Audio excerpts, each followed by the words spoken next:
अस्सलामुअलैकुम।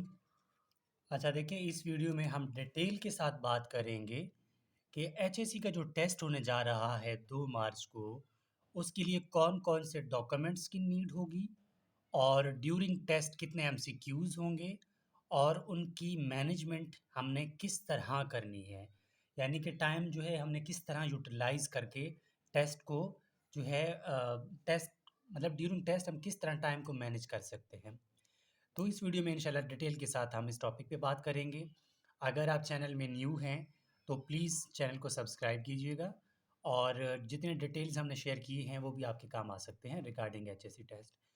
तो टॉपिक है कि सबसे पहला कि कौन-कौन से डॉक्यूमेंट्स जो हैं हम अपने साथ लाज़मी ले जाएँ। देखिए, सबसे पहली बात कि आपका रोल नंबर स्लिप आपके साथ होना चाहिए, ठीक है? रोल नंबर स्लिप बहुत इंपॉर्टेंट है, ये आपके साथ होना चाहिए। सेकेंडली आपका सीएनआईसी या फिर बी फॉर्म ये होना चाहिए। कोई स्टूडेंट कहता है कि मेरा ओरिजिनल बे फॉर्म नहीं है तो मैं क्या करूं? कोई बात नहीं, आप क्या करें, कॉपी ले जाएं अपने साथ, बे फॉर्म की कॉपी ले जा सकते हैं, ठीक है। कोई स्टूडेंट कहता है कि बिल्कुल मेरे पास सीएनआईसी भी नहीं है, बे फॉर्म भी नहीं है, अब मैं क्या करूं? तब आप क्या ले जाएंगे, मैट्रिक का ओरिजिनल मार्कशीट, ठीक है। ये मैं हर एंगल से आपके सवाल का जवाब दे रहा हूँ, आप इसी तरह कर लेना है, ठीक है। तब आप मार्कशीट ले जाएं। इसके अलावा किसी स्टूडेंट का रोल नंबर स्लिप नहीं आ रहा, ठीक है। रोल नंबर स्लिप नहीं आ रहा, उनके उसने फॉर्म भी जमा किया, तो वो क्या करें? बहुत ऑथेंटिक और ऐसा सवाल है कि इसका जवाब जानने के लिए मैंने बहुत हैरान था क्या करूं। देखें, अगर ऐसा है ना तो आपको एक ईमेल आया होगा, ठीक है, जिसमें ज़ाहिर है कि आपने क्या किया, फॉर्म जमा किया हुआ है। तो उसी की प्रिंट आउट कर लीजिएगा। उसको प्रिंट करके जो भी एग्ज़ाम सेंटर में सुपरवाइज़र होगा, उसको दिखा दें, वो बेहतर आपको गाइडेंस दे देगा, होपफुली आपको टेस्ट पे बिठा देगा। ठीक हो गया? ये तो हो गई डॉक्यूमेंट्स की बात।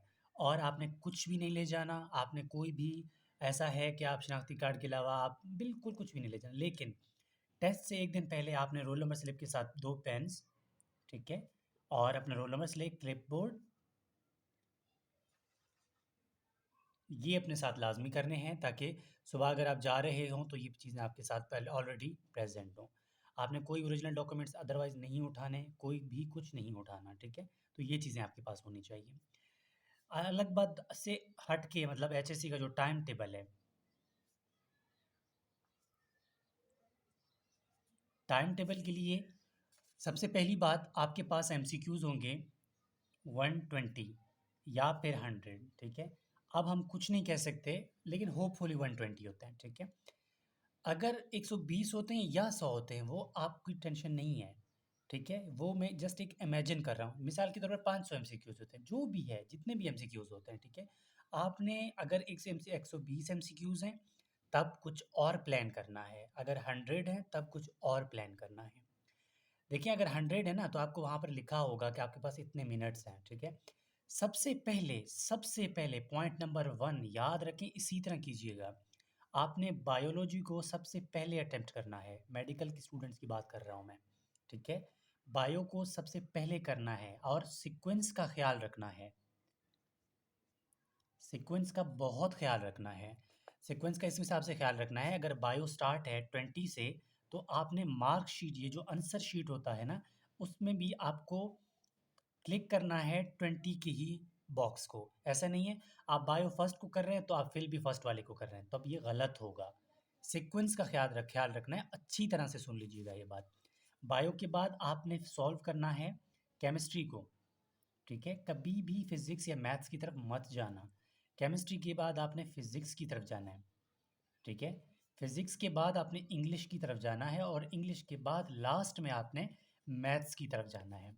अब मैं बताता हूँ कि मैंने ऐसा क्यों कहा। वो इसलिए क्योंकि बायो सबको आता है, आसान है, टाइम बच जाएगा, सवाल अच्छे होंगे, ज़्यादा होंगे, आराम से कर सकते हो। जितने क्वेश्चन करेक्ट करते जाओगे ना, उतना कॉन्फिडेंस आपका बनता जाएगा कि यस मुझे क्वेश्चन आ रहे हैं। केमिस्ट्री फिर उससे आसान है, आपको चीज़ें समझ आती जाएंगी। फिज़िक्स या इंग्लिश, जो भी इनमें से आप पहले कर लें, मैं प्रीफ़र फिज़िक्स को करूँगा, ताकि आपको थ्योरी के क्वेश्चन जो भी आ रहे हैं, आप करते जाएँ और न्यूमेरिकल्स को बाद में भी कर सकते हैं। फिर इंग्लिश, फिर मैथ्स। मैथ टाइम लेगा, इसलिए इसको आपने लास्ट में करना है।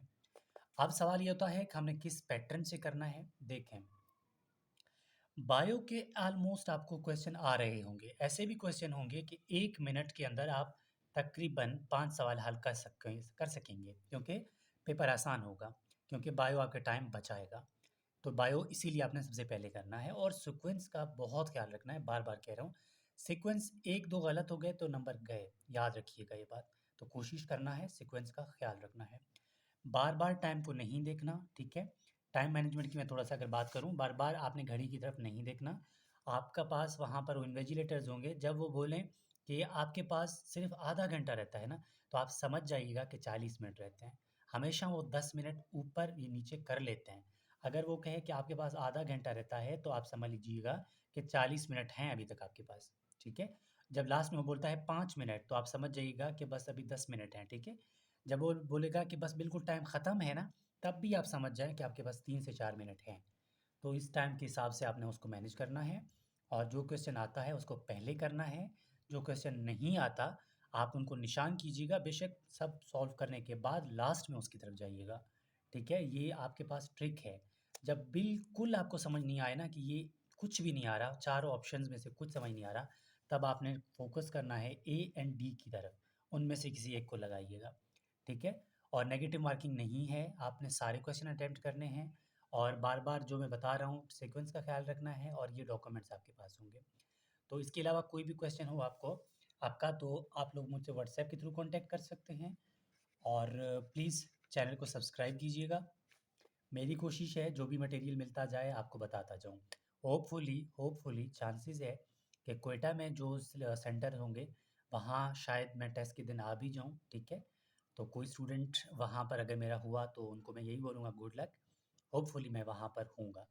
बाकी अल्लाह ताला आप सबका हामी और नासिर हो। Good luck, all the best. इंशाल्लाह आपके लिए रब आसानियाँ फरमाएगा।